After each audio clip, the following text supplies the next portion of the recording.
தற்போது கிடைத்த அண்மை செய்தி. விசாரணைக்கு ஒத்துழைக்க மறுப்பதால் முன்ஜாமீன் ரத்து செய்ய கோரி காவல்துறை தாக்கல் செய்த மனுவில் மதுரை ஆதீனம் ஆகஸ்ட் 8ஆம் தேதிக்குள் பதிலளிக்க வேண்டும் என சென்னை உயர்நீதிமன்றம் அதிரடியாக உத்தரவிட்டிருக்கிறது.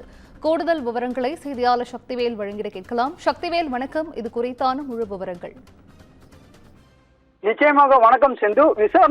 விசாரணைக்கு ஒத்துழைக்காமல் மறுப்பதால் முன்ஜாமீன் ரத்து செய்ய கோரி காவல்துறை தாக்கல் செய்த மனுவுக்கு மதுரை ஆதீனம் வரும் ஆகஸ்ட் 8ஆம் தேதிக்குள் பதிலளிக்க சென்னை உயர்நீதிமன்றம் உத்தரவிட்டுள்ளது. மதுரை ஆதீனத்தின் கார் மீது மற்றொரு கார் மோதியது குறித்து மதுரை ஆதீனம் சர்ச்சையான வகையில் பேசியது தொடர்பாக சென்னை சைபர் கிரைம் காவல்துறையினர் வழக்கு பதிவு செய்திருந்தனர். இந்த வழக்கில் மதுரை ஆதீனத்திற்கு நிபந்தனை முன்ஜாமீன் வழங்கிய சென்னை முதன்மை அமர்வு நீதிமன்றம் வயதை சுட்டிக்காட்டி விசாரணை அதிகாரி நேரில் சென்று விசாரணை செய்து கொள்ள அறிவுறுத்தி இருந்தது. இந்த நிலையில் மதுரை ஆதீனம் காவல்துறை விசாரணைக்கு ஒத்துழைக்காமல் கூறி அவருக்கு வழங்கப்பட்ட முன்ஜாமீனை ரத்து செய்ய வேண்டும் என காவல்துறை தரப்பில் வழக்கு தாக்கல் செய்யப்பட்டுள்ளது. இந்த வழக்கு நீதிபதி நிர்மல்குமார் முன்பு விசாரணைக்கு வந்தது.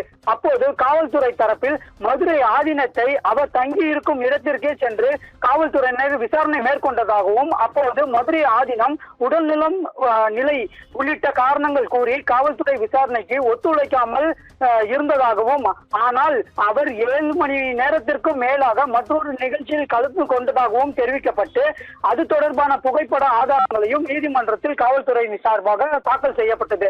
ஆதீனம் தரப்பில் பதிலளிக்க கால அவகாசம் வழங்க வேண்டும் எனவும் கோரிக்கை வைக்கப்பட்டிருந்தது. இதையடுத்து உத்தரவிட்ட நீதிபதி ஆகஸ்ட் 8ஆம் தேதிக்குள் மதுரை ஆதீனம் பதிலளிக்க உத்தரவிட்ட வழக்கின் விசாரணையை தள்ளி வைத்தார். நன்றி சக்திவேல், விவரங்களை வழங்கியமைக்கு நன்றி.